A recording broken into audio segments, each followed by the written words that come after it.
time never saw private eyes like these before. Freeze. You okay, Kelly? You okay, Bree? Don't you get it? Charlie's Angels invented a whole new kind of television. I thought it was ridiculous, jiggle TV. I don't jiggle much, so I really didn't have to worry about it. I'm just saying, personally, I wore a bra. The smash hit created an instant superstar. I was the athletic one. A Farrah frenzy. Kate was the smart one. Come on, calm down. Jackie was the beautiful one. Hi. But when the cameras weren't rolling, the ride got bumpy. Kelly, hit the brake! She didn't want to be there. You can't quit, you're fired. We just came to this impasse. In the next 2 hours, you'll find out what really happened behind the scenes with exclusive interviews and rare clips. Anything you say, darling. For the first time ever, all 6 angels will reveal their backstage secrets. Oh, I can't believe I did that. There were a lot of divorces. I'm not an exhibitionist. These gals ruled the Nielsen ratings and kicked the pants off the bad guys. This is Charlie's Angels TV Tales. It's an invitation you can't refuse. Like a martini.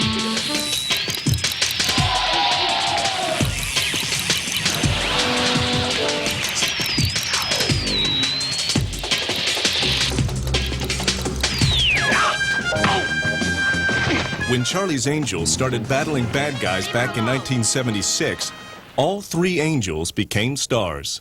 They were living in a veritable fishbowl, Crowds were forming and screaming. I now know what rock stars go through. and they were the queen fishes. But one angel became an overnight phenomenon. Knock, knock, knock. It's me. Farrah mania was sweeping the country. Farrah Fawcett emerged as a national obsession, but the breakout star of Charlie's Angels only wanted one thing. All she really wanted was out. O-U-T. This was crazy. Why was she doing it? For Farrah, getting out would not be easy. It was ugly. Farrah's battle with producers hit the rest of the cast hard. Oh, it was horrible. We were all sad about it. We were in the eye of this incredible storm.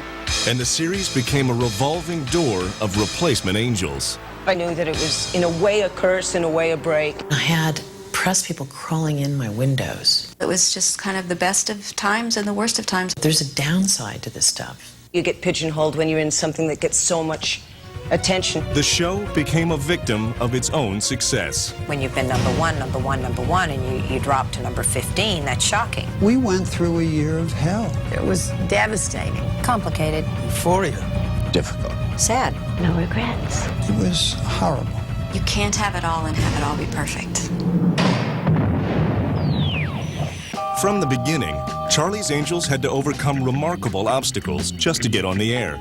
Yet the series came from one of the most successful production teams of all time, Aaron Spelling and Leonard Goldberg. The dynamic pair dominated TV programming in the 70s with shows like Starsky and Hutch, Fantasy Island, Family, and Vegas. The 2 men first worked together during the 60s when Goldberg was a network executive. I knew him for a long time when he was with ABC, and we became friends then. I bought some shows from Aaron, who was then producing on his own, principally the Mod Squad. By 1972, Goldberg joined forces with Spelling. The producers scored big with a cop drama called The Rookies. The rest is history for both of us. He was a kid from Dallas, Texas, and I was a kid from Brooklyn, New York, and we seemed to, together, be able to come up with some good stuff. In 1974, Spelling and Goldberg put together a pitch for a new series they titled The Alley Cats. A show about 3 beautiful girls who were private detectives, and we called it the Alley Cats because their names were Allison, Lee, and I think Catherine. During the 70s, cop dramas featured strong male leads, like Kojak, starring Telly Savalas. But Spelling and Goldberg could tell the climate was changing. We thought the audience would like to escape into something a little more fanciful. So we started with the idea of beautiful girls. I was a bachelor then, and it was appealing to me, thinking ahead to the casting anyway. In 1974, The Rookies was still going strong on ABC. The cast featured a 25-year-old actress named Kate Jackson. Jackson was a Southern beauty from Birmingham, Alabama. In 1970, Kate graduated from the American Academy of Dramatic Arts in New York. Like many young actors, Jackson took a job waiting tables to pay the rent. I had just been hired as a waitress at Steak and Brew in New York. So I went in to talk to the man and to tell him I'd be a little late because I had a camera test for a soap opera. And he said, "You mean you're an actress? You're fired. You people never show up." But Jackson won a role on the Gothic soap opera Dark Shadows. I started out a ghost. I didn't speak for 5 weeks. I beckoned. You couldn't really go, "Hey," to beckon. And I learned this is the way you beckon. You lower your head and you extend your arm. And you just look. And that's beckoning. And they come to you every time. At least they did on Dark Shadows. In 1972, Jackson joined the cast of The Rookies. You want to roll the dice anytime soon? You know, acting as bait for a man who's already killed 3 women is not exactly light housekeeping, is it? I was Jill Danko, and I was the nurse, and evidently I got a fair amount of fan mail because just about every week the rookies ended up at the hospital, and no matter what happened to whomever they brought to the hospital, that was in my department. I was there to help them. Jackson also starred in a television movie for Spelling Goldberg called Satan's School for Girls. Oh, I can't believe I did that. I played Satan. No, I didn't. I played one of the girls. Producer Leonard Goldberg saw Kate Jackson as a rising star who could carry his series, The Alley Cats. We thought she was terrific. So we started with Kate. Spelling and Goldberg unveiled The Alley Cats during a power breakfast with ABC programming brass in the Polo Lounge at the Beverly Hills Hotel.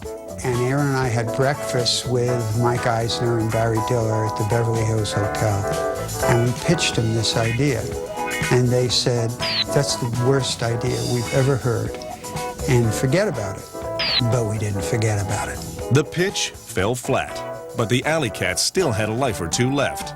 A few months later, the idea was revived when the producers discovered an unlikely pair of partners, Hollywood glamour couple Robert Wagner and Natalie Wood. R.J. Wagner and his wife, Natalie Wood, had done a movie, her only television movie at the time, called The Affair. And part of their salary for the movie was they would receive 50% of the next pilot that Spelling Goldberg shot. Spelling and Goldberg realized the Wagner's contract could revive the Alley Cats. Page 19 said ABC would pay $25,000 to develop a script to be owned jointly by their company, Rona Productions, and Spelling Goldberg. Goldberg then presented the Alley Cats idea to Robert Wagner.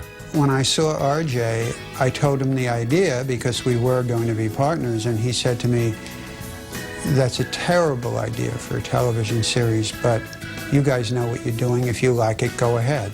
With the Wagners on board, the producers convinced the network to let them develop a script for the Alley Cats. But even with a script, network execs still weren't interested. The project was shelved at ABC, and this time the idea seemed dead for good. But nothing is forever in TV. By 1975, ABC had a new head of programming, Fred Silverman.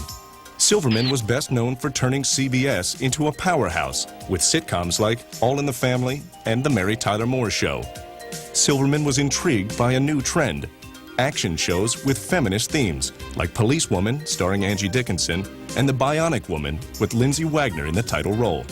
I think it at least exposed the networks to the fact that a woman could actually be in an action show. Silverman gave a green light to make the Alley Cats pilot, starring Kate Jackson. The actress jumped right into the creative process. I went in, and Aaron and Leonard and I sat around, and I gave them some of my ideas, and they didn't like them much, and they gave me some of their ideas, and I didn't like them much.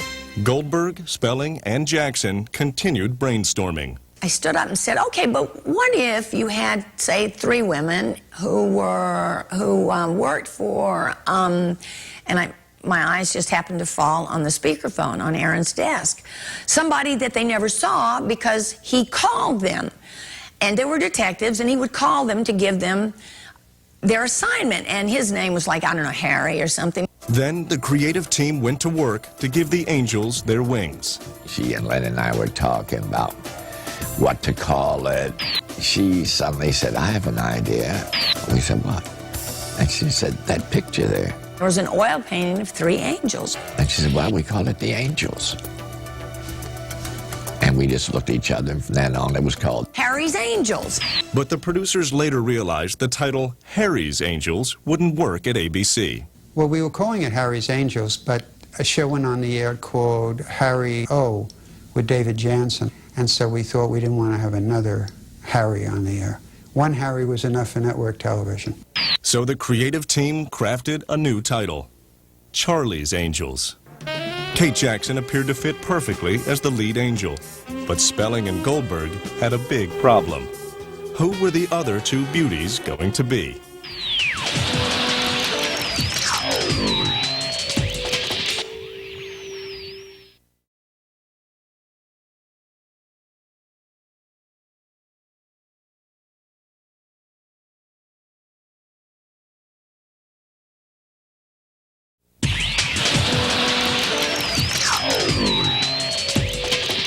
In 1975, a casting call went out for a new pilot called Charlie's Angels, starring a blonde, a brunette, and a redhead who could kick butt and solve crimes. We thought if you have a dark-haired girl, you have a blonde, we should get a redhead. That's how deep we were at the time. Producers Leonard Goldberg and Aaron Spelling already had their brunette, Kate Jackson. They planned to build their show around her playing head angel Kelly Garrett. But they still needed 2 more angels, and one of them had to fit a very specific profile. She was the quintessential California girl. She was beautiful, blonde, very optimistic, and very athletic, outdoors. The producer's quintessential California girl actually came from Texas. Farrah Fawcett was a sexy 27-year-old blonde from Corpus Christi. Farrah was breathtaking. I mean, her hair, her smile, her teeth, I mean, everything was perfect. Farrah launched her career in TV commercials. Mother always told me, sit up straight, eat all your vegetables, and stay out of small foreign cars. But Joey, Mother never told me about Ultra Bright. My mother thought that all that whitening would make me too exciting, so Mother never told me about Ultra Bright. By 1969, the model turned actress with a bit part on the TV series I Dream of Jeannie. Oh, look, honey, I know you're crazy about me and all that, but just for tonight, try to keep your paws off me, okay? This is an official party. Anything you say, darling. Anything I say. 4 years later, Farrah hooked up with popular TV star Lee Majors. She was married to a very handsome television star, Lee Majors, who was the star of The $6 Million Man. Before Kate Jackson ever met Farrah, she spotted Fawcett and Lee Majors at a Hollywood party. I remember looking at them and thinking, that is the most beautiful couple I have ever seen in my life. I don't have a chance in this town, you know. In 1975, Farrah turned up on shows like Harry O, as well as her husband's series, The $6 Million Man. Producer Aaron Spelling recognized Farrah's star potential after casting her as a stewardess in a TV movie. There was a twinkle in her eyes, and her eyes told you everything. I had done a show called Murder on Flight 502. She just had this small part in 502, but we loved her. And it was kind of a big ensemble piece. Sonny Bono, a very eclectic group of people. It was a Spelling Goldberg show. She used to come over with Lee Majors and play tennis with Candy and myself. So we got to know her quite well. Spelling and Goldberg decided Farrah had the goods to be one of Charlie's Angels. Well, we just cast her, and we thought she'd be great.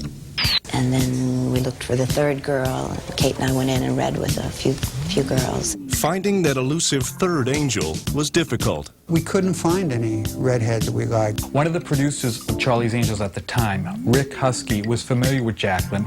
They had gone out a few times, so when her name came up, he suggested her. I had an audition, and it didn't go well. Jacqueline does not do well for cold readings. I was never much into just, you know, spur of the moment. I like to have the lines. So when she went in, she just felt like she did a terrible reading. It didn't look good. The show's silent partner turned out to be Jacqueline's guardian angel. Actor Robert Wagner still owned 45% of Charlie's Angels.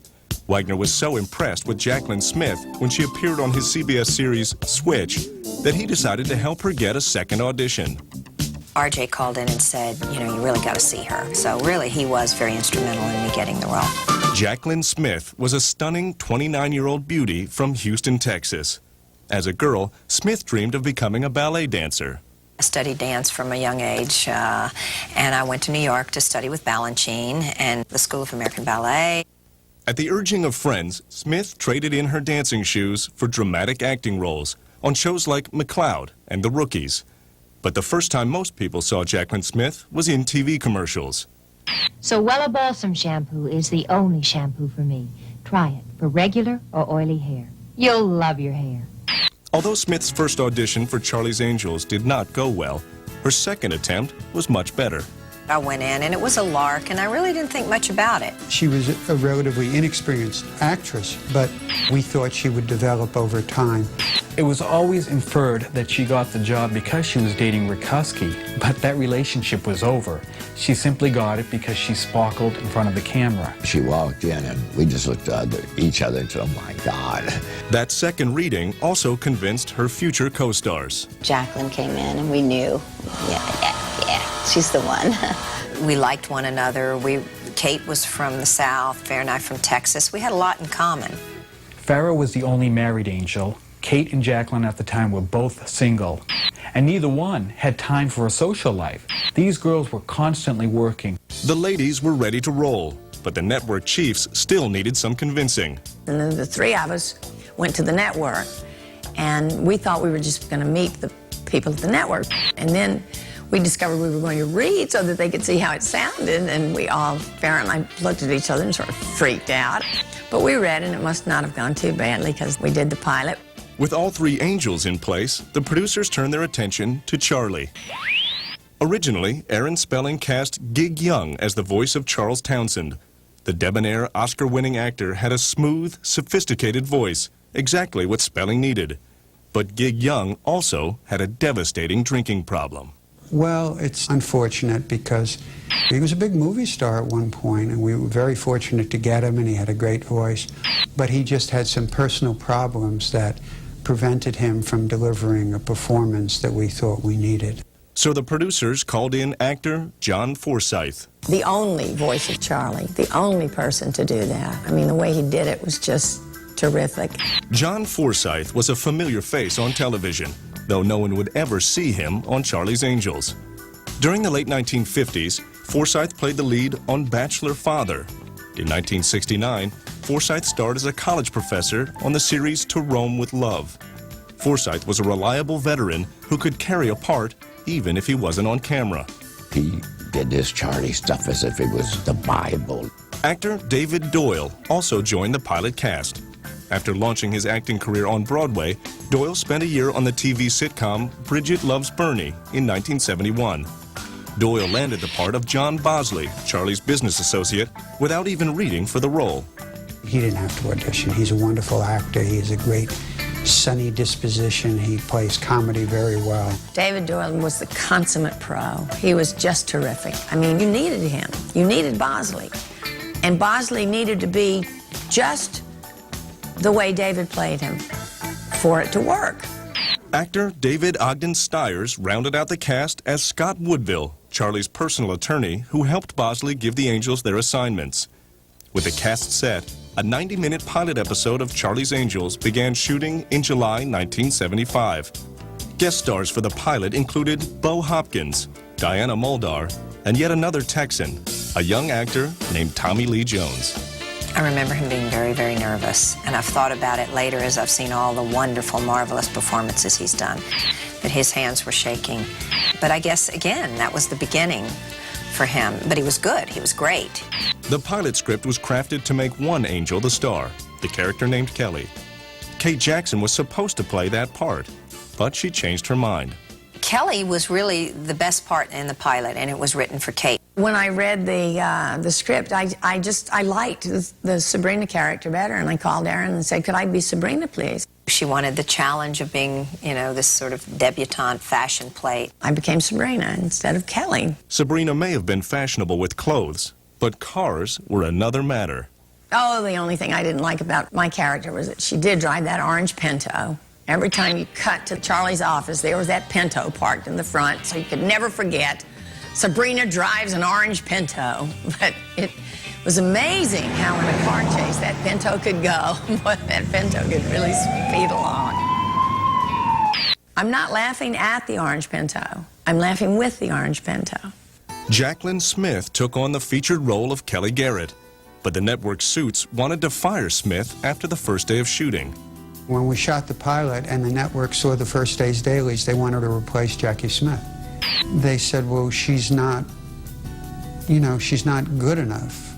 They were very serious about wanting to replace Jackie. It was scary. It was the first time I'd had a lead in a series. You have butterflies, you have nerves. I mean, you're learning. I mean, it was a whole new world, a whole, whole education for me. Spelling and Goldberg went to bat for their young actress. Aaron and I fought them very vigorously and said, we think she's going to be a big star, and we think you're wrong, and so why don't you watch some other people's pilots and let us do what we do. And so they acquiesced. The producers dodged a bullet, at least for the moment. Smith was still Angel material. Once the pilot was completed, however, the producers prepared for another old-fashioned showdown. ABC's head of programming, Fred Silverman, loved the pilot, but network president Fred Pierce had some problems with the script. Fred Silverman's right-hand man was former ABC executive Seymour Amlin. It showed promise, but it was a risk. The networks had this stupid thing about women can't carry a series. And they were very nervous about that.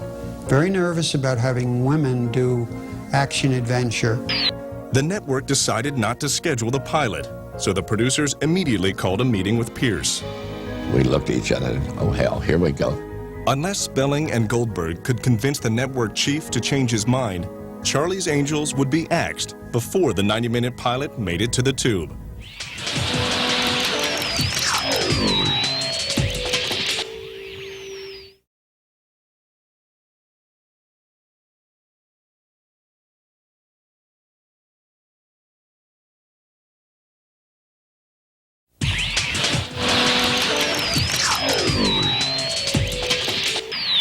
In the fall of 1975, the head of ABC took a look at the pilot for Charlie's Angels and decided to shelve the show.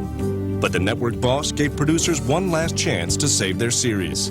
They kept saying, well, what makes it different? Aaron Spelling and Leonard Goldberg ad-libbed a setup.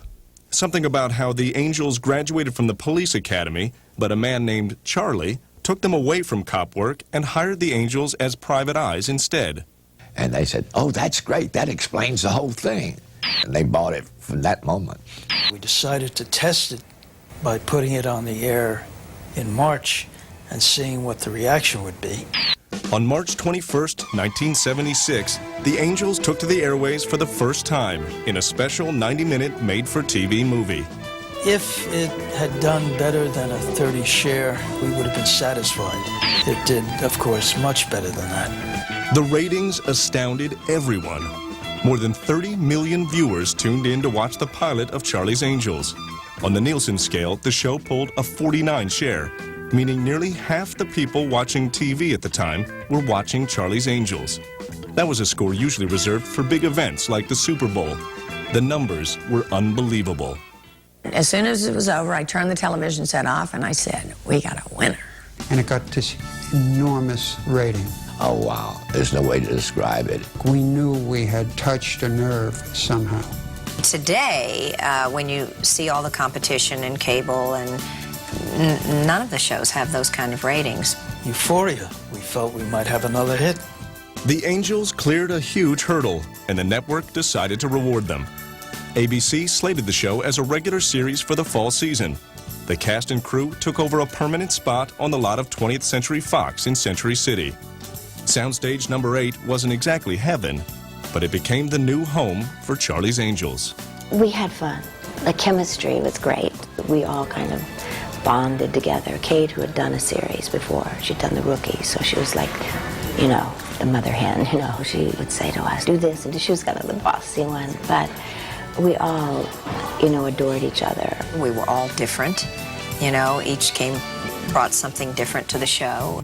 There was one casting change, however. David Ogden Steyer's character was dropped from the show.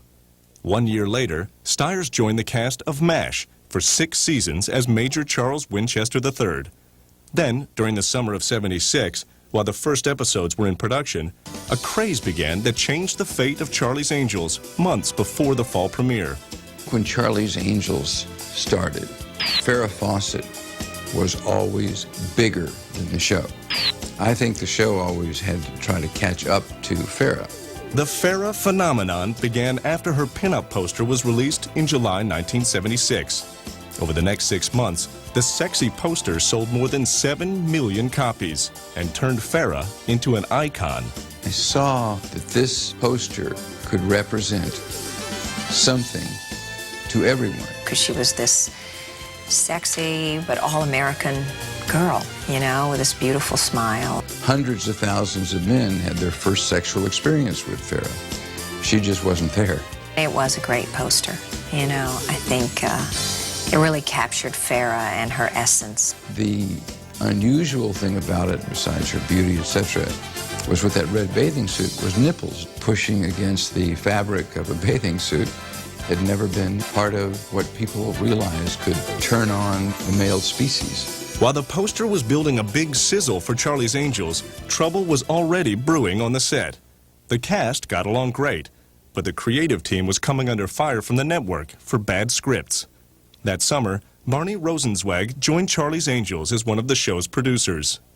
Charlie's Angels was a silly piece of fluff that wasn't going anywhere, they thought, and was going to be a failure, they thought.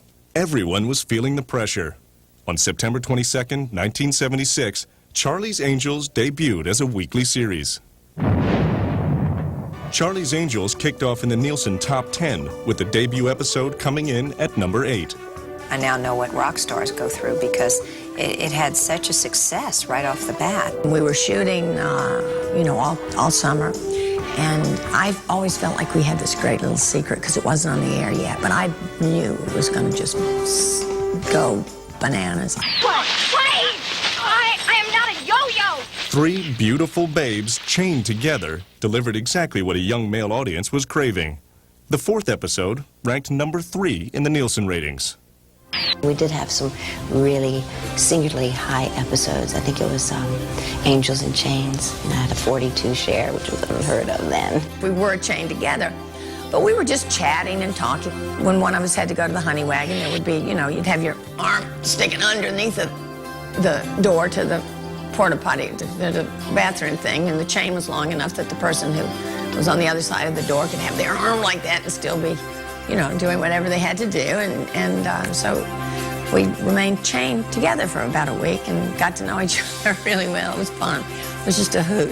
That was probably one of the most memorable and fun because we were chained together and it had all these cliche things. How long has it been since you've been sprayed? Get cute in here, and you can get hurt. In the fall of '76, Angel Mania was going full force. Everybody wanted to know them. Everybody wanted to have them at their dinner party, to be at their event, to wear their clothes, to be on their magazine cover. They were in incredible demand. You have a half an hour to get ready, girls. Ready for what? You're going to a party. And believe me, it's an invitation you can't refuse. ABC was flooded with fan mail, averaging 18,000 letters a week. Most of that mail went to one angel in particular, Farrah.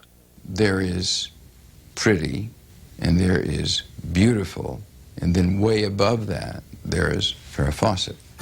With Farrah front and center, the Angels soon found themselves on the covers of magazines like People and TV Guide. By November, the ratings shot straight up to primetime heaven when the show reached number 1, and the trio scored the coveted cover of Time magazine. The show was no longer just a success, it was a total sensation. I mean, it was unbelievable.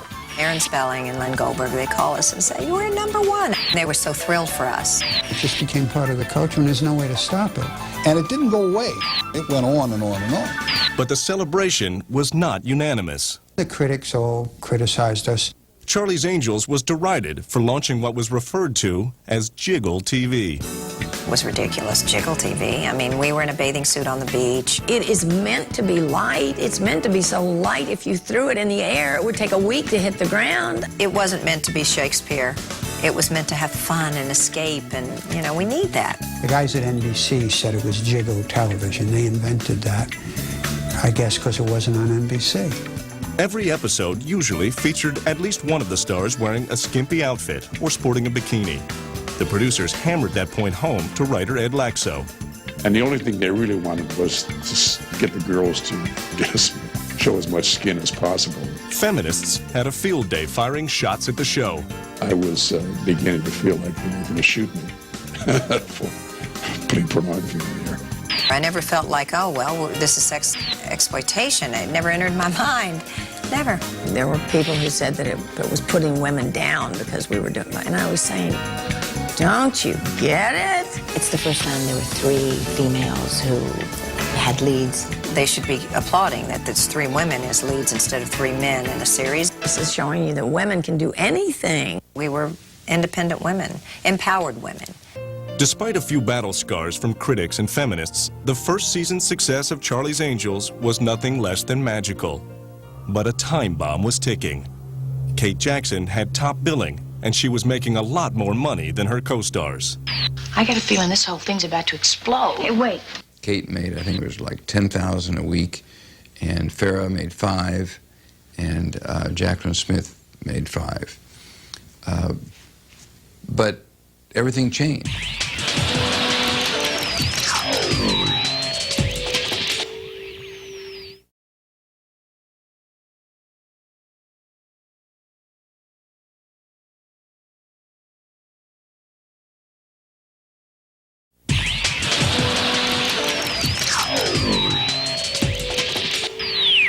During the fall of 1976, millions of Americans had something in common: a raging case of angel fever.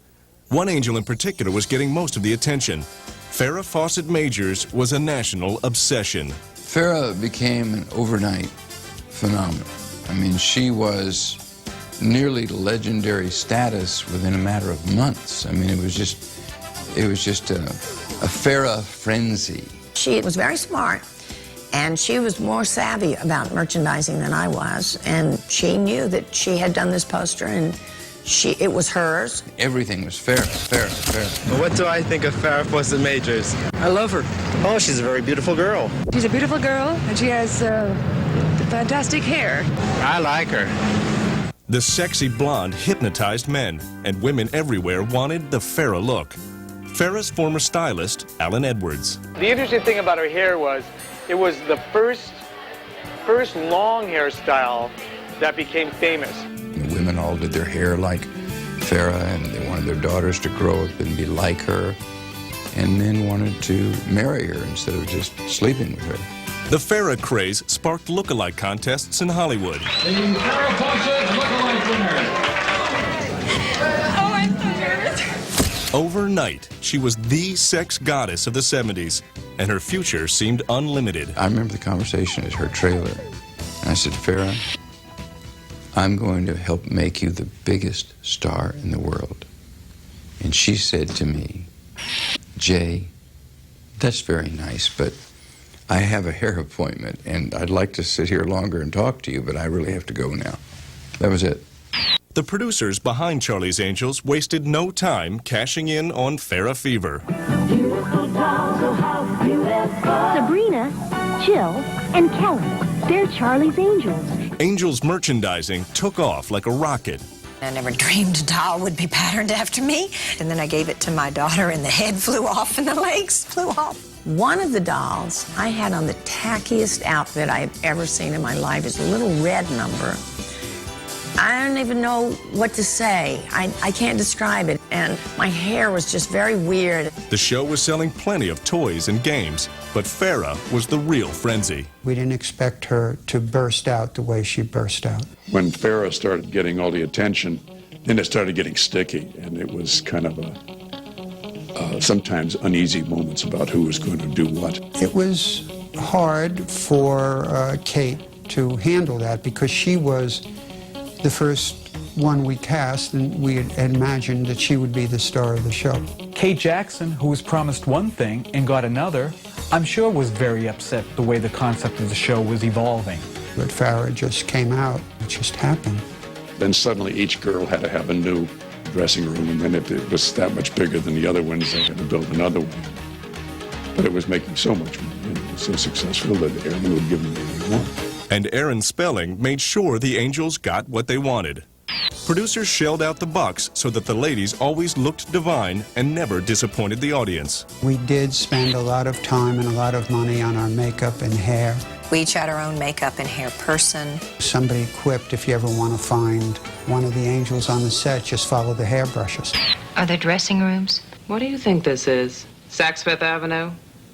Drop the towels and get to it. They did not want us to change our hair. They, take as long as you want to comb your hair, to groom your hair. Fashion, there could be 7 changes. The more the merrier. We spent over $100,000 a season on the clothes. Kate was the one who never wanted to do any fittings. Farrah and I couldn't wait to put on the pretty clothes. Spelling's longtime friend, Nolan Miller, was brought in as the Angels' wardrobe designer. Miller teamed up with Farrah to unhook a new trend. And that's how we got around to eliminating their bras.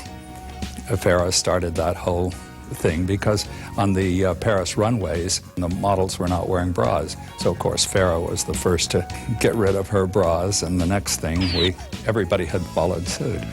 That's how the show became known as the show with the jiggles. They used to always say that more wives got lucky following Charlie's Angels than the rest of the week. It didn't matter if we were in a ditch. We were going to look good. But the workload was demanding, and the schedule was tough. I suggest everyone get a good night's sleep tonight.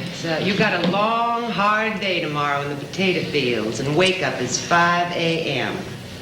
Aw, gee, I never get up until 10.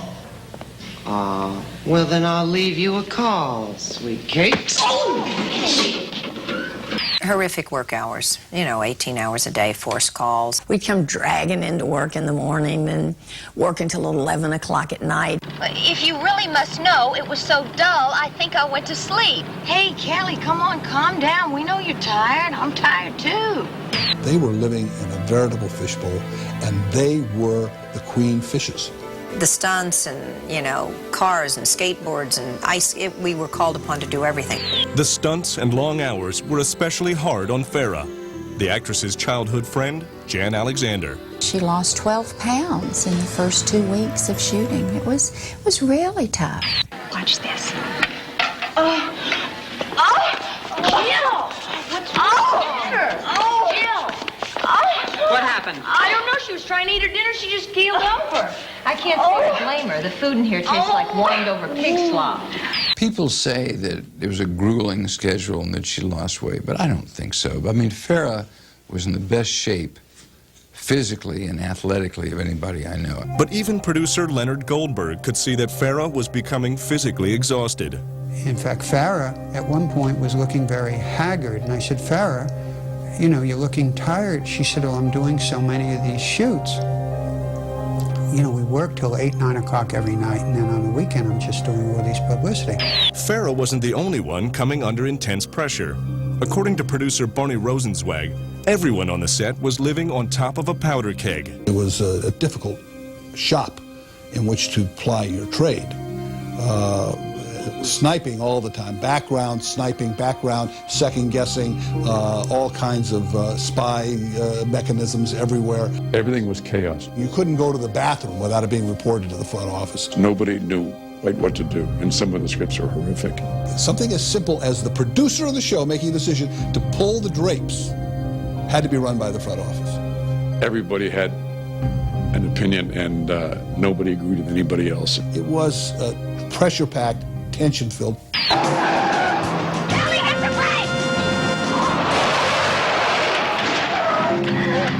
Tensions were high and tempers flared. Everyone appeared to be stressed out. But Farrah's former manager, Jay Bernstein, believes the real source of pressure on Farrah was her husband, Lee Majors. I could tell that Lee was not happy because he is a very traditional man and wanted a traditional marriage with a traditional wife. From the beginning, Majors reportedly insisted on adding a clause to Farrah's contract that allowed her to come home to cook him dinner every night. Her husband would wake up in the morning and she'd be gone to hair and makeup, to Fox, while he had to make his own breakfast on the way to Universal to do the $6 Million Man. He'd come home at night dead tired, and she wasn't there yet. Bernstein claims Majors was eager to see his wife walk away from the series. He was very unhappy, and his attitude to me was, look, this family makes $55,000 a week, and I make 50 of it, he said. So this is ridiculous.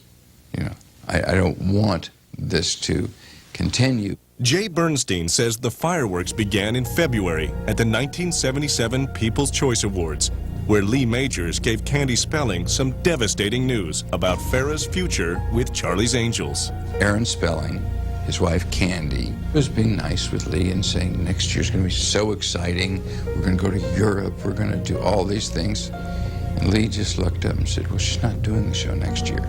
Candy Spelling was stunned, and so was Jay Bernstein, who managed both Farrah and Lee Majors at the time. Bernstein assured Mrs. Spelling he would straighten everything out the next day. So I called Lee, being sure that he was joking. And he said, no, that's it. And he said, and by the way, you always said, Jay, that the actor should never be the villain. You want to be our manager? Okay, then you be the villain.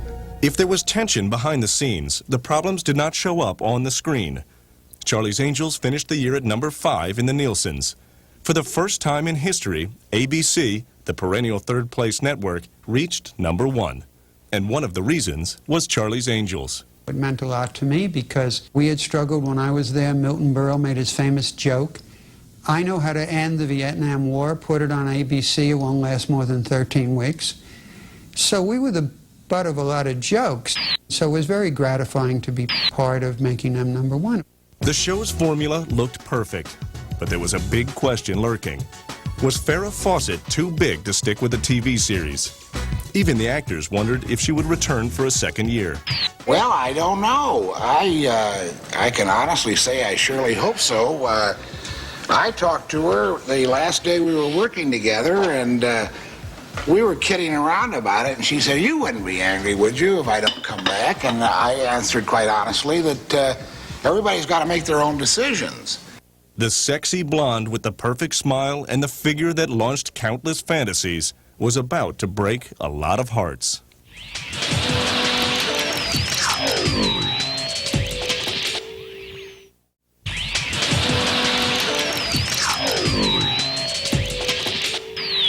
Charlie's Angels ended its first season in 5th place in the Nielsen ratings. But the show's breakout star was threatening to break away from the cast. We need another diversion. Like? Come on, I'll show you. At 50 miles an hour? 60!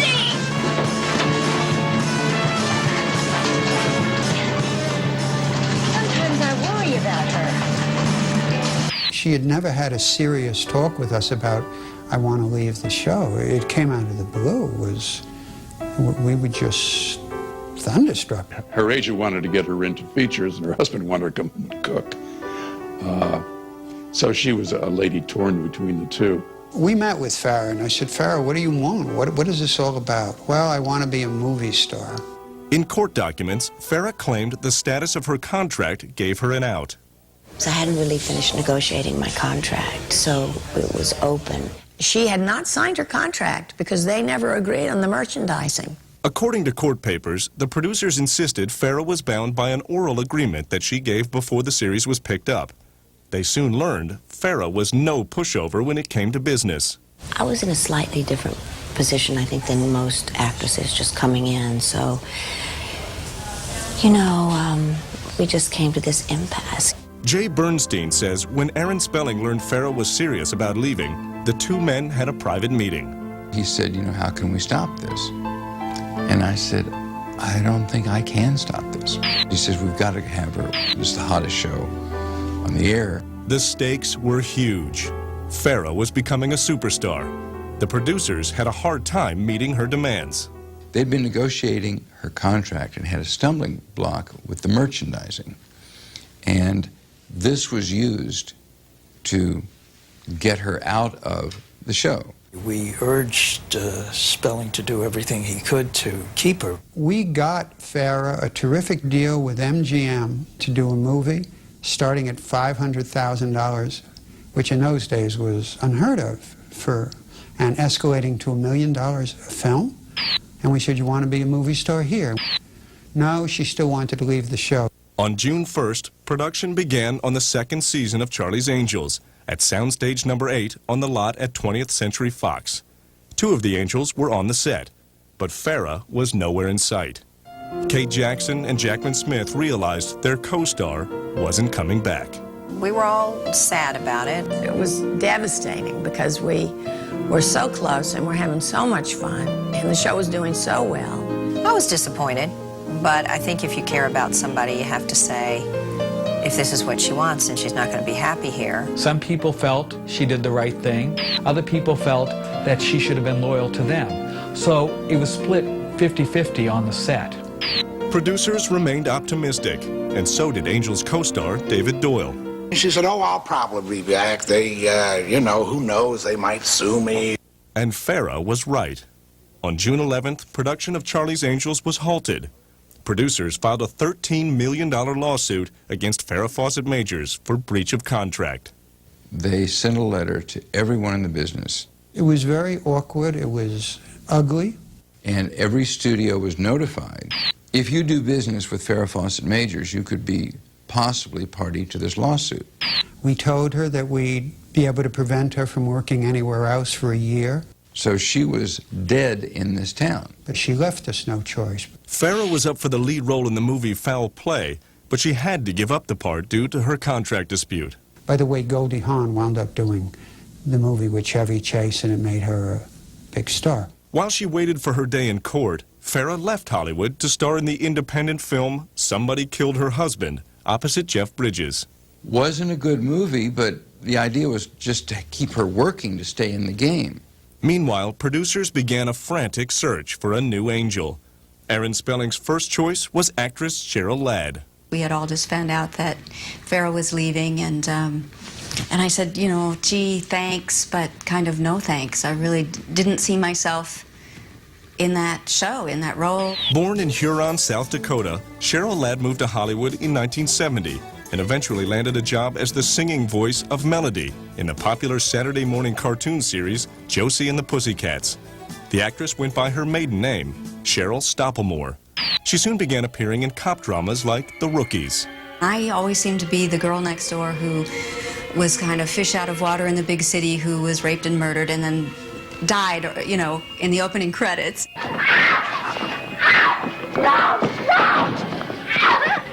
In 1973, Cheryl Stoppelmoor became Cheryl Ladd. That year, she married actor David Ladd, son of the celebrated Hollywood star Alan Ladd. Besides landing a husband, Cheryl was also making a name for herself in Hollywood. Aaron Spelling was so impressed with the young actress, he decided to cast her in his 1973 television movie, Satan's School for Girls. And worked with Kate, as a matter of fact, in that movie. And Aaron was very aware of me, and I was kind of a favorite of his. In 1977, Spelling wanted Ladd to replace Farrah as the next Charlie's Angel. I'd met her and really wanted her to do it, and her answer was no, no, no, no. I wasn't so worried about it, except I thought if I really blow this and people hate me, that could be the end of my career forever. She felt that Farrah had created such a huge thing that she had to follow her and she would be crucified. Ladd turned down Spelling's offer. Disappointed, Spelling and Goldberg continued their search for a new angel.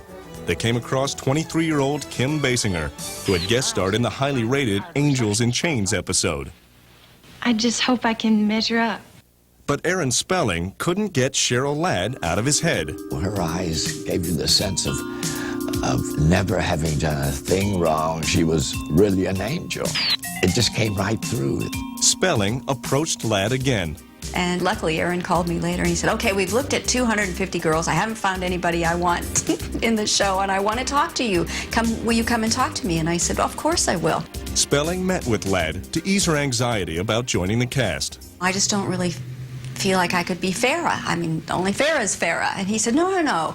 It'd be a whole new character. What if you were her younger sister? I said, well, if I could be funny, if I don't have to be this sort of glamour thing all the time. When we started talking about Chris Monroe in those terms, all of a sudden I kind of lit up. I went, okay, this could be fun. From the moment Cheryl Ladd walked onto the set of Charlie's Angels, she faced an uphill battle. We don't want her and we don't need her. There's nothing personal. It's just that we don't need anybody. That's right, whoever it is. Now look, nobody can take Jill's place with us. Nobody. The three of us in the beginning had been there from the beginning. I know it was difficult for Cheryl to come into a show that was already established. It was a little intimidating because they were all a family. You know, they had a hit show and they'd been doing it for a year. I mean, she had some tough shoes to fill. So that first day walking on the set was a little nerve-wracking. Ladd decided to make light of the sticky situation. At that time, Farrah was Farrah Fawcett Majors, so I wore a t-shirt that said Farrah Fawcett Minor. And everybody laughed, and I laughed, and they all got the joke. But Cheryl's struggle for acceptance was just beginning. We never became close friends. The new Angel was feeling the pressure to replace Farrah, Helmut, what's wrong with you? and producers prayed she could pass the test. This has been fun, but I gotta run.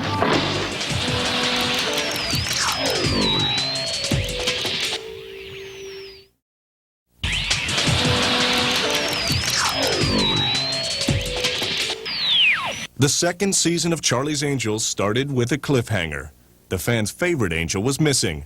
Farrah Fawcett Majors was locked in a legal battle with producers, while the newest angel wondered if her co-stars and viewers would accept her. Maybe we will work with her, and maybe we won't. Did you hear that? Yes. I just put all of whatever was going to happen politically with Farrah, without Farrah, was she coming back? I just had to put all of that out of my mind and become Chris Monroe. It's me. Who? Chris Monroe. Everybody was a little nervous about, are we going to have a show or not? So all of that was out there, and there was lots of pressure around it. With Cheryl Ladd in the cast instead of Farrah, the chemistry between the angels was not the same. We never became close friends, but I think on camera, the relationship between the three of us still worked very well. So it was okay, but it was different. She was easy to work with, open, and, you know, really, she gave as good as she got. I know it was difficult. I would not say there was any kind of, oh, welcome to the show, because nobody was relaxed. When Cheryl got there, she had it tough. I mean, they were rough on her. Some days Kate would talk to her, and some days she wouldn't. But Jacqueline didn't want to get in mixed. She was afraid that if she was too nice to Cheryl, that then Kate would be on her case. It was that kind of a bad balance. And whatever animosity happened between those two, it was very uncomfortable for Jacqueline. The tension drove Ladd to seek advice from series writer and producer Ed Laxo. She says, they make me feel uneasy. All I ever said to her was, you're terrific, I love you. To keep doing what you're doing, and this too will pass. Ladd found a true friend and bonded with Bosley. Dear David Doyle, early on, he just took me under his wing and helped me keep a sense of humor, particularly early on in the beginning when it was so stressful and so tense. He just kept being my buddy and my friend. To spark viewer interest for the upcoming season, the cast and crew went to Hawaii to shoot Angels in Paradise. You know, we really couldn't go out. People were in the halls, outside our room. We had thousands and thousands of people around us all the time. We had to have guards. I had never had sort of that much attention. It was a whole other way of living. It was fun and exciting and overwhelming and hot. The producers were worried about much more than the heat in Hawaii. A crucial test was right around the corner. Judgment Day for the Angels came on September 14th, 1977, when Angels in Paradise premiered. We were very, very concerned. Everybody was really kind of holding their breath. We didn't know how it would be judged. That certainly wasn't a love note I found on the car. No, and that bullet could have been meant for Chris. Yeah. The cast change did not hurt Charlie's Angels at all. Angels in Paradise scored first place in the ratings. The show was still on top. America fell in love all over again with a new angel. You can imagine how relieved all of us were and how much less tension there was after the airing of the first show. We knew that Farrah wouldn't be missed. It was just such a great, great celebration. Toy makers were eager to cash in. Sabrina, Kelly, and Chris. Yes, Charlie's Angels. Beautiful dolls. It was a little bizarre because I had a child who was playing with dolls, you know. To have a mommy doll, I don't know, it was a bit strange for all of us. The Angels' popularity was not confined to the home front. They were sizzling overseas, too. One royal fan paid a personal visit to the Angels, an eligible bachelor named Prince Charles. We thought, why is he coming to our set? He was saying that he and his mom, in particular, really liked the show. The Angels had fans around the world, yet critics still hated Jiggle TV. Well, come on, it wasn't Shakespeare. That is an unkind cut, wench, though truly spoken. I knew that part of the reason I was hired was because Aaron liked the way I looked in a bikini. And that was an element of the show. And we all sort of faced that music, and the ratings were even higher than the first year. But Farrah was still a force to be reckoned with. After months of delays, the runaway star from the first season faced a court date with producers. We didn't know if we'd win or lose, and they didn't know if they'd win or lose. Producers felt they already scored a victory in the court of public opinion. During a special screening of the John Travolta movie Saturday Night Fever, a test audience in Cincinnati booed when Farrah's famous poster was shown on the big screen. Clearly, the perception was she was greedy and she was selfish. She only thought about herself. She didn't think about her fans. Farrah's former manager, Jay Bernstein, decided to play hardball. I said, look, she's not going to change her mind, and I'm not going to change my mind. All you can do, if you want me out of this, is you'd have to kill me. Both sides agreed to settle the dispute after a short time in court. According to published reports, producers agreed to drop their lawsuit if Farrah would return to the show for at least 6 guest appearances over a 3-year period. Hollywood's golden girl emerged from the courtroom untarnished. Farrah was all smiles as she walked away, and she kept that famous smile all the way to the bank. She would get more for a week than she would have for the whole season. Published accounts have indicated the producers agreed to pay Farrah approximately $150,000 per guest appearance, but those terms were not disclosed publicly at the time. So we had to sign contracts that for 15 years we wouldn't tell anybody this. The Angels had a lot to smile about, too. Their show finished the second season at number 4. The show's ratings were even higher without Farrah. But in season 3, Farrah was returning in a few episodes for a role she didn't want. All she really wanted to get, I can say in one word, was out. They didn't exactly roll out the welcome wagon for me.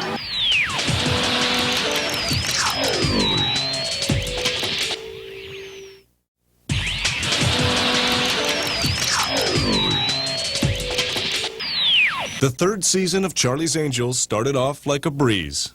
All 3 angels reported for duty. Well, I think the embarrassment was worth it. The season also brought one of the most anticipated events of the entire television year. Farrah was coming back to Charlie's Angels. Everybody was a little nervous. I was particularly a little nervous because I didn't know how she would be with me. And I guess she didn't know how I would be with her. Jill? There was a knockdown battle after Farrah left the series. Her guest appearance was part of a court settlement with producers. Farrah's homecoming was bittersweet. I loved it when she came back the 3rd year. I was happy to see her. You know, I mean, you don't forget a friendship like that. Everybody was very nice to her. It was still okay, but it was different. It was awkward. Complicated. I wonder if it'll be hard for her to walk on the set. She'll be kind of shy about walking on the set. It was hard on Farrah because I don't know if she wanted to come back. I had these like 3 dozen long stem red roses delivered to her trailer and with a welcome back card on it and all of that. The fact that she had to come back, I think, was not something that she was thrilled about. She didn't want to be there, but she had to be there. They needed her. I mean, they were paying a lot of money to get her back, so why make it difficult? It was complex because everybody had moved in another direction, but we made it work. I have a friend with me. I thought maybe you'd like to say hello. I don't know. We're pretty busy here. Pretty busy, huh? The ratings proved Farrah was still a phenomenon. Angel Come Home finished in 3rd place for the week. It was great when she came back. It was really fun. It was like old times. But the old times didn't last long. Another Angel was about to make a permanent exit. Kate Jackson had her eye on the big screen, and she landed the role of a lifetime. That was tough because Kate had an offer to do a very good movie, and we had to tell Kate that she couldn't do it, and that didn't endear us to Kate. The inner turmoil Kate had to deal with, losing that part to do a television series you're still unhappy for, was emotionally hard on her. She was right about the movie. It was Kramer versus Kramer, and an actress named Meryl Streep got her part. Kate's personal life was in much better shape. In August 1978, Jackson married actor Andrew Stevens, son of celebrated actress Stella Stevens. Then in October, the Angels heard wedding bells again as Jacqueline Smith walked down the aisle for the 2nd time. Smith married actor Dennis Cole. They were happy times for Smith, but Kate Jackson was forced to deal with a professional disappointment. The following spring, Jackson watched Meryl Streep win the Oscar for the role that she was forced to give up. Jackson reached a turning point. As an actress, I felt that I had sort of done all I could do with that character and with that role. Kate wasn't happy with the show. It was not a love fest. I kind of thought, gee, we're getting a little lax here in some of the scripts, and I'm getting a little frustrated. She did her work, and she could be difficult, but she did the work. The movie Turned Down was, I guess, the final straw. After 3 seasons of crime busting on Charlie's Angels, Kate Jackson decided to hang up her wings. It was difficult because she was with us at the beginning. We tried to talk her into staying because now we would be losing a second of the original Angels. She just said, I can't do it anymore. I've just done it enough. I want to try some other things. I really felt I had served it well, it had served me well, and it was time to move on. In the final episode of the season, Sabrina raised her glass in a poignant toast. To next year. And many, many more. Those were Jackson's last words as an Angel. It's hard, and we hated to see it happen, but we weren't that surprised. I don't have any regrets. She had reached a point where she wasn't happy. I didn't think maybe I'm making a mistake, or, oh, gee, I'm so sad this is all coming to an end. It was just, it was time. But Charlie's Angels had another problem. The ratings were down. The show fell out of the top 10, dropping to number 12 by the end of season 3. No one was pushing the panic button yet, but suddenly there were reasons to worry. It was difficult and a little scary because, again, we had a hit show and we wanted it to continue. At that point, when we wrapped that season, I didn't know who was coming or going or what.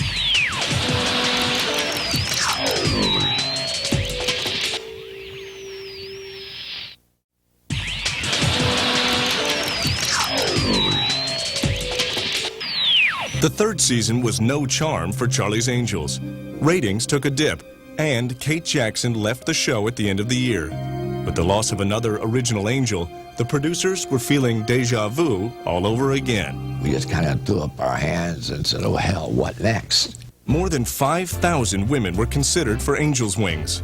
Among the contenders were future stars Michelle Pfeiffer and Connie Selica. Sherry Belafonte, daughter of singer Harry Belafonte, was also in the running for a while, and so was actress Catherine Bach. Bach didn't become an angel, but she played another sexy character for 6 seasons as Daisy Duke on the CBS series The Dukes of Hazzard. A different Bach, and no relation to Catherine, stole the spotlight in the spring of 1979 when the New York Daily News reported former Bond girl Barbara Bach was the new angel. That report turned out to be wrong. Barbara Bach was one of the people we considered, but we went for Shelley Hack, who had this New England waspy, modelly look. Shelley Hack's New England look was genuine. The 27-year-old was born in Greenwich, Connecticut. Oh, it was a great place to grow up. And I was the oldest of 6 children, so it was a very close-knit family and simple. Hack definitely had the face of an angel. She started modeling at age 14. My first job was a cover of Glamour magazine. It beat babysitting, so I did it in the summers when I went to school. And it was fun. Shelley Hack sported another advantage in the Charlie's Angels competition. Kinda young, kinda now, Charlie. Kinda free, kinda wow, Charlie. Kinda fragrance that's gonna stay, and it's here now, Charlie. I just had this amazing feeling that something really good was about to happen, and it did. I was in love with her from the Charlie commercials. And I went to Erin, I said, oh, please, please hire her. She'll add such style. Turning a Charlie girl into one of Charlie's Angels seemed like a natural. I got this phone call from my agent. Just jumped out of the shower and I'd lost a lens. There were all these driplets of water and one of them was my lens. So I was crawling around the floor and phone rang. I picked up the phone and he said, Aaron Spelling wants to see you. The looks were very, very important because, we had 3 beautiful angels to start with. Then we lost one, replaced it with another beautiful angel. Now we're losing another angel. And I think you need somebody who's going to blend in with their beauty and style. And Shelley was the one that we chose. I thought she was a great choice because Shelley brought this East Coast quality, and certainly hers was a departure and different than anybody that had been on the show. I love Shelley Hack. She's just a great girl, just a great girl. I was on the evening news. I was in all the newspapers. It was a huge deal. Shelley brought a lot of different things to the show. Shelley Hack made her debut on September 12, 1979. Jacqueline and I are kind of looking at each other like, well, here we go. Let's hope this works. The episode Love Boat Angels rated #1 for the week, but it was the last time the Angels ranked on top. It's a little odd, don't you think? Yeah. Very odd, I'd say. Fans were not thrilled with Charlie's newest angel. I got such weird questions from the press. Well, you haven't got a lot of acting experience. How can you possibly, have enough experience to do this show? I just kept trying to be really supportive, and boy, I really understood how tough it was to come on and be the new girl. Had been there, done that. And so I just tried to give her as much support and be as loving and helpful as I could be. I don't know what happened to her. I think that she was in over her head a little bit. I don't think enough time was taken with her character or how she was going to fit in with us. It was an awkward introduction. I was hardly in the first couple shows. I don't know why that is. It was really unfortunate and unfair for Shelley. I think she felt very insecure, and she got to where she wasn't being so pleasant. She got very demanding and very, kind of difficult about her wardrobe and everything, which was not what any of us expected. Meanwhile, Charlie's Angels lost its time slot to the NBC sitcom Different Strokes. We were disappointed, but we all kind of realized it was missing something. We didn't know what. The usual network promotions for Charlie's Angels failed to spark viewer interest. I think people got disillusioned a bit with the show. Even Farrah Fawcett could not reverse the Angels' poor ratings trend. Her final guest appearance registered the lowest rating of the season, finishing at #34 for the week. By that time, the magic was gone. The magic was also gone out of Farrah's marriage. In 1979, she once said, "Men no longer run my life, I do." She set out to do what she thinks is right for her. Farrah split from husband Lee Majors. Both stars were working full-time in feature films. So they really had less time than they did while they were both doing television series. Farrah began a steamy romance with her husband's friend, actor Ryan O'Neal. The lack of time together took its toll on the marriage, and they ultimately divorced. There were some prices to be paid. Fawcett wasn't the only angel who ended up in divorce court. There were a lot of divorces on our show.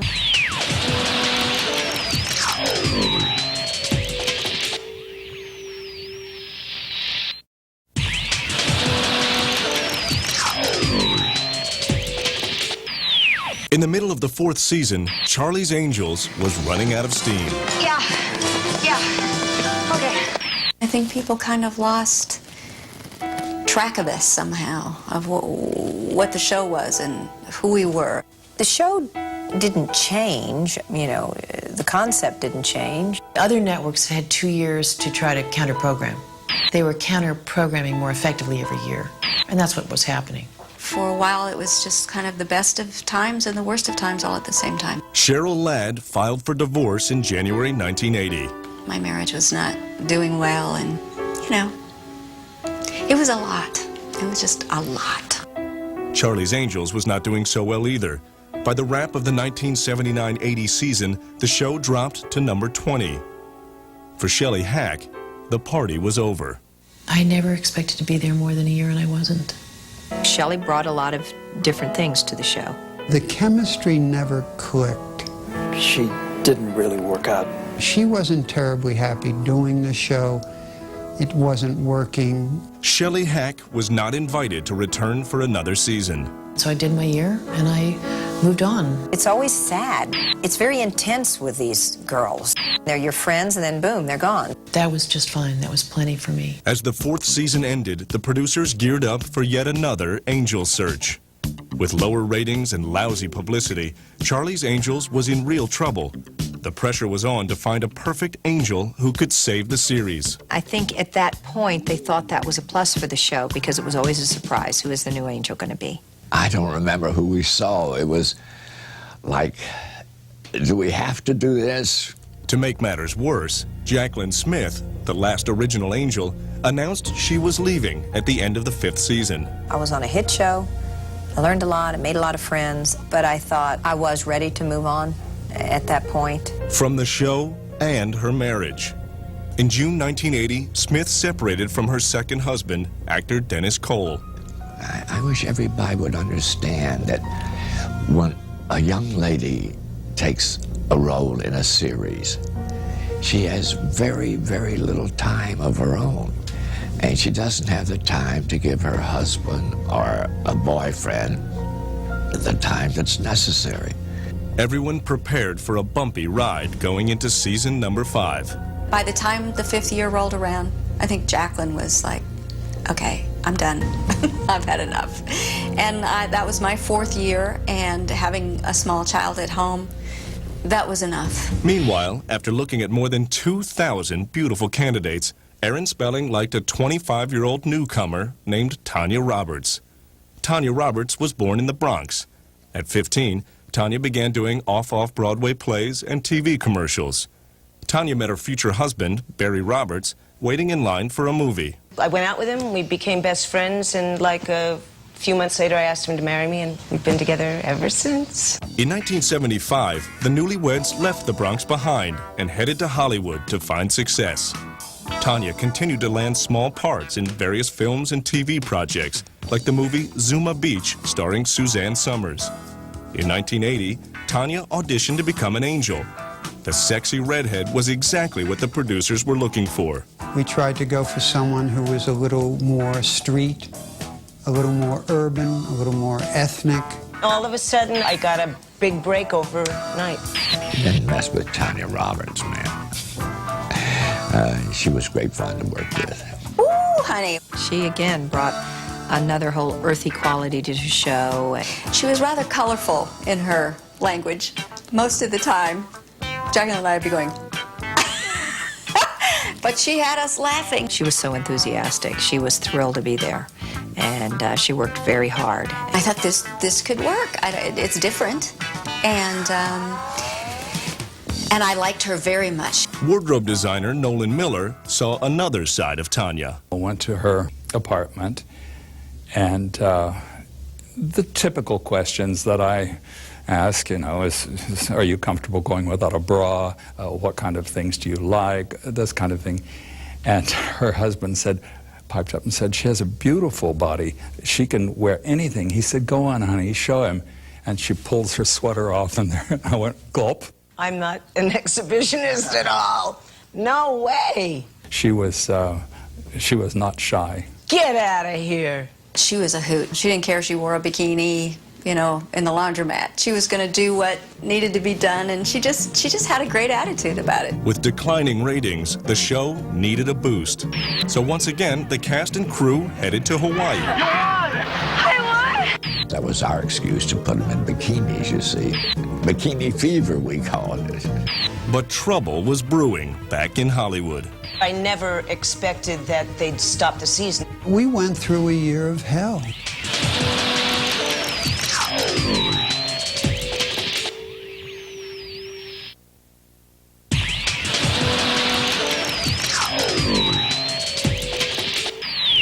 The 5th season of Charlie's Angels began with a trip to Hawaii, but the shoot was cut short. Production came to a sudden stop when the Actors Union went on strike on July 21st, 1980. The cast and crew packed up and returned to Hollywood, where the work was less glamorous. I remember carrying a picket sign, walking around the studio with David Doyle.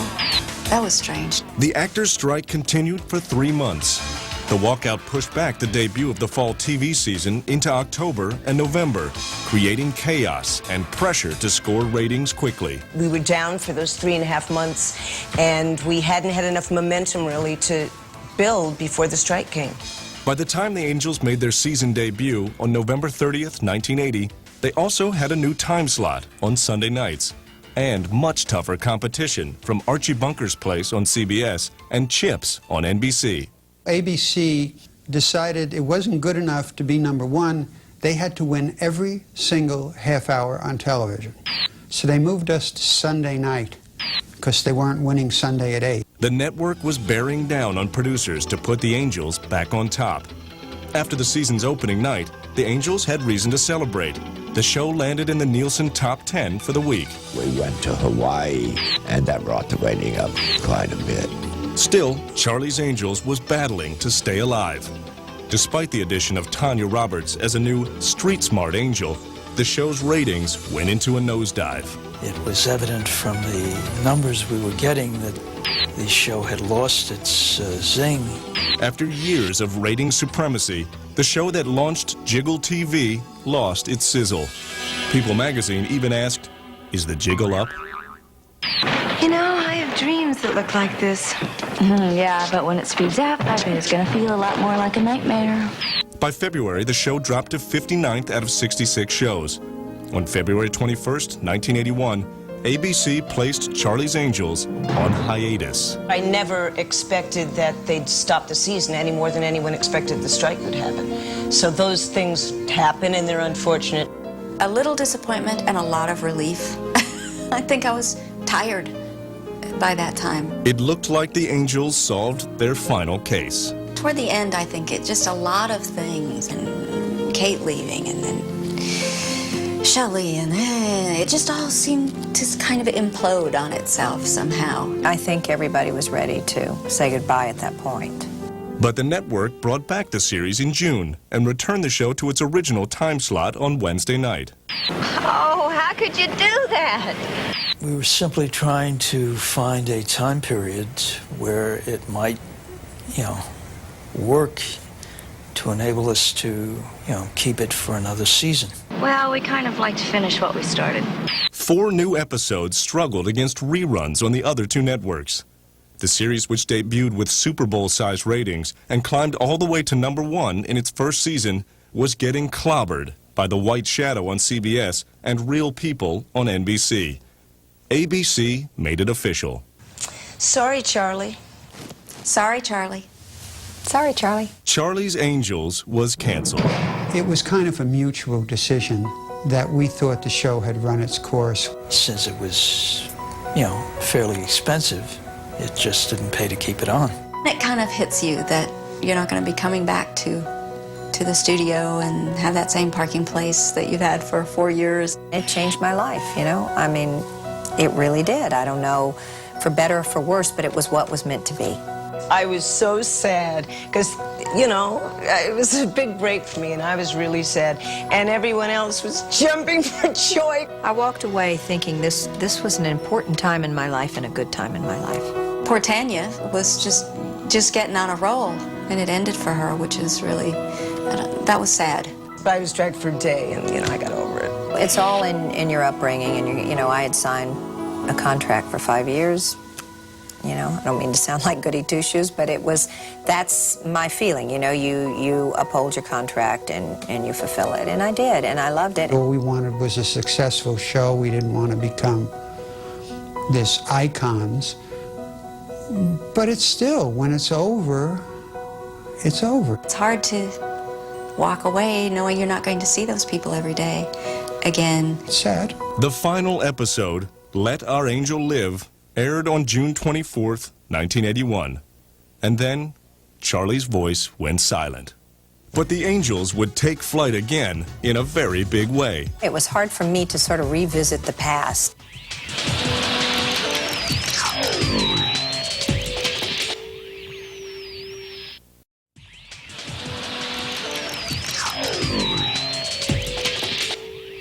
After Charlie's Angels ended in 1981, the show aired in syndication, and the Angels went their separate ways.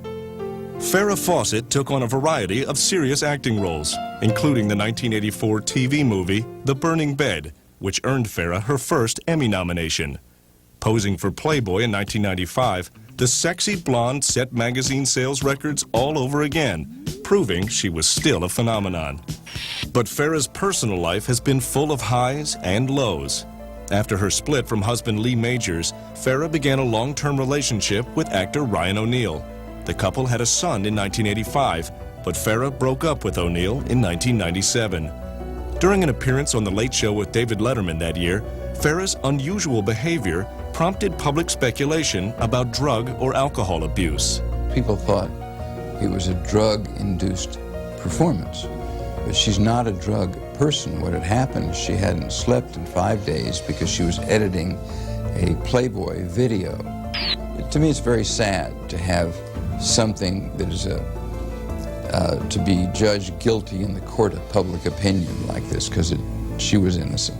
And she might have had some stumbling blocks along the way, but in the end, I'm sure she's proud to say that she became independent. In 2002, Farrah seemed in good spirits with her guest appearances on the CBS series The Guardian.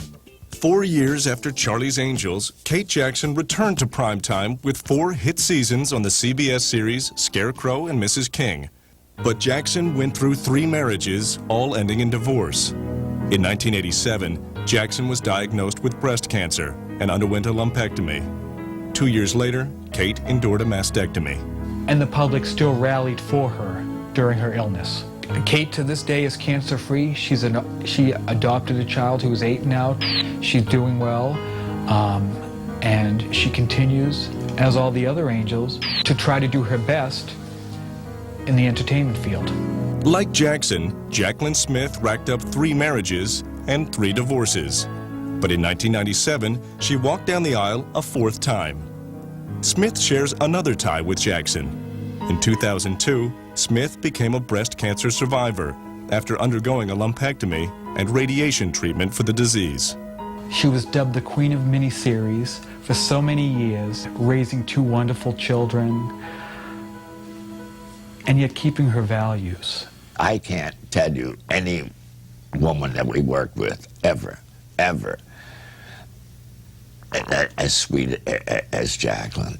The other Angels also enjoy active careers. Cheryl Ladd won critical praise for her work, including her portrayal of Grace Kelly in a TV movie. I've done 35 films of movies, television, got to do Broadway. Who knows if that would have been there for me without Charlie's Angels. The show took its toll on Ladd's personal life. You're not going to have it all good all the time, and nobody told us that part, that something was always going to suffer, whether it was your children or your marriage or your work. You can't have it all and have it all be perfect. Shelley Hack appeared in the ABC series Jack and Mike in 1985, but the show only lasted 1 season. Today, Hack works as an international media consultant. Mostly I deal with media and politics and how media relates to building democracy. So I've worked a lot in Bosnia, Albania, Croatia. Tanya Roberts posed for Playboy in 1982, then went on to star in several films, including a turn as a Bond girl in A View to a Kill, with Roger Moore as Special Agent 007. When you've been in something that's as high profile as The Angels or Bond, it's like it never ends. There's always interest. It just goes on and on. Tanya returned to primetime TV in 1998 for 3 seasons on the Fox series That 70s Show. She left the series in 2001. The actor, remembered as lovable Bosley, David Doyle, suffered a fatal heart attack on February 26, 1997. He was 71. David Doyle was a dream. He was so much the spirit of the show. He just kept making me laugh. He just kept being my buddy and my friend, and I just could never thank him enough. I miss him. The original Angels believed the secret of the show's success was their special bond. I think it was the camaraderie, you know, between the three of us. I mean, and I think I can say that with certainty. The three of us clearly had a real friendship, a real emotional bond, and it showed. Although most critics panned Charlie's Angels, then and now, the Angels themselves are proud of the show's impact.